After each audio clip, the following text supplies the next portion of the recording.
ಇನ್ನೊಂದು ಕಡೆಗೆ KSRTC ಬಸ್ನಲ್ಲಿ ಪಾಪ ಉಗಿಳಿಬೇಕು ಅಂತೇಳಿ ಬಸ್ಸಿಂದ ಕಿಟಕಿಯಿಂದ ಆಚೆ ತಲೆ ಹಾಕಿದ್ದಾರೆ. ಮಹಿಳೆಯ ತಲೆನೇ ಅದರಾಗ ಸಿಕ್ಕಾಕೊಂಡು ಬಿಟ್ಟಿತ್ತು. ಉಗುಳಲು ಹೋಗಿ ತಗಲಾಕೊಂಡಂತ ಮಹಿಳೆಯ ತಲೆ. ಅದು ಎಲ್ಲಿ ಅಂದ್ರೆ ಎಮರ್ಜೆನ್ಸಿ ಎಕ್ಸಿಟ್ ಡೋರ್ ಏನಿರುತ್ತೆ ಅಲ್ಲಿ ತುಂಬಾ ಚಿಕ್ಕದಿರುತ್ತೆ ವಿಂಡೋ. ಆ ಕಿಟಕಿಯಲ್ಲಿ ಸಂದಿಯಲ್ಲಿ ತಲೆ ಹಾಕಿದ್ದಾರೆ. ಆಮೇಲೆ ತಲೆ ಆಚೆ ಒಳಗಡೆನೆ ಬರ್ತಾ ಇಲ್ಲ, ಅದು ದಾಡ್ ಹೋಗಿದ್ದಾರೆ.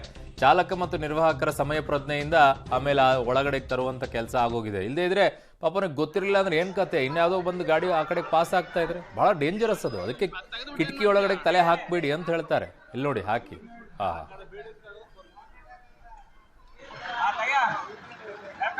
ಇದನ್ನ ತಳ್ಳಪ್ಪ, ಈ ಕಡೆಗೆ ತಳ್ಳು ತಳ್ಳು ತಳ್ಳು ಅದನ್ನ. ಏ ಒಳಗ್ ತಳ್ಳು.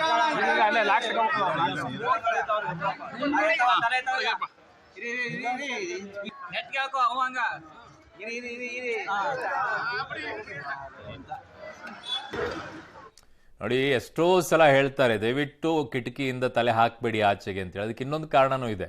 ನೀವು ಕಿಟಕಿಯಿಂದ ತಲೆ ಹಾಕಿದಂಥ ಸಂದರ್ಭದಲ್ಲಿ ಎದುರುಗಡೆ ಗಾಡಿಗಳು ಬರ್ತಾ ಇರ್ತವೆ. ಏಟ್ ಬಿದ್ದರೆ ಬಹಳ ಕಷ್ಟ, ಅದು ಬದುಕೋಕೆ ಆಗೋದಿಲ್ಲ. ಅಲ್ಲಿ ಕೈ ಹಾಕಕ್ಕೆ ಹೋಗ್ಬಿಡಿ ಅಂತಾರೆ ಕಿಟಕಿಯಿಂದ ಆಚೆಗೆ. ಸೊ ಅದು ಎಲ್ಲವನ್ನೂ ಮಾಡ್ತಾ ಇರ್ತಾರೆ, ತಲೆನೇ ಕೆಡಿಸ್ಕೊಳ್ಳಲ್ಲ. ಇಲ್ಲೇನೋ ಇವರು ಉಗಿಬೇಕಂತೆ ತಲೆ ಹಾಕಿದ್ರಂತೆ.